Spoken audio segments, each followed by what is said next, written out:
Hello, this is Jerome Zerlia, and today I'm going to share to you the things that I bought from Happy Meal. So come, let's get closer and let's have fun. So what I did is I bring home with me the placemat of McDonald's. So dito natin lalagay ang ating nakuha sa Happy Meal. Ito yung Happy Meal box. It's an old box but then again is okay. So buksan na natin. Lahat ng bumibili ng Happy Meal box, a Happy Meal toy, is may ganito. Diba? Si Mario kasi, kasama niya si Yoshi. There you go. Mayroong Happy Meal there. And then may mga simple instruction about this one. There you go. Diyan natin ilagay. And then kunin natin yung first one. Okay, I think ito yung first Mario Galaxy movie.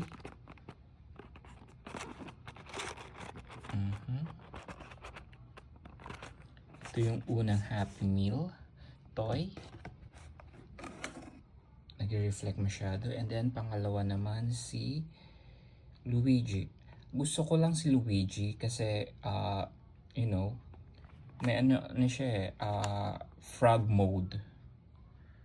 So open natin yung pinaka gusto ko. Ibaba natin to. I don't know why, pero bakit ang labo? Ayusin natin. Ayan, iangat. Yan.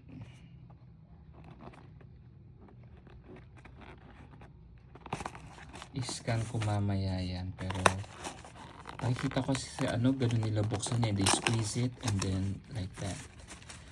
Ito yung gusto ko. Ilalagay ko siya sa bag. Gusto ko dati kasi gusto ko yung Mario, yung race card. Pero this one is so cool. I like this one, oh. I really like it. Yes. And then you can turn this one para maging bag tag siya. Gagamitin ko talaga tong si Luigi as a bag tag. And I really like it though. Okay, that's Luigi for you. And let's check Mario. Yan yung box niya, si Mario.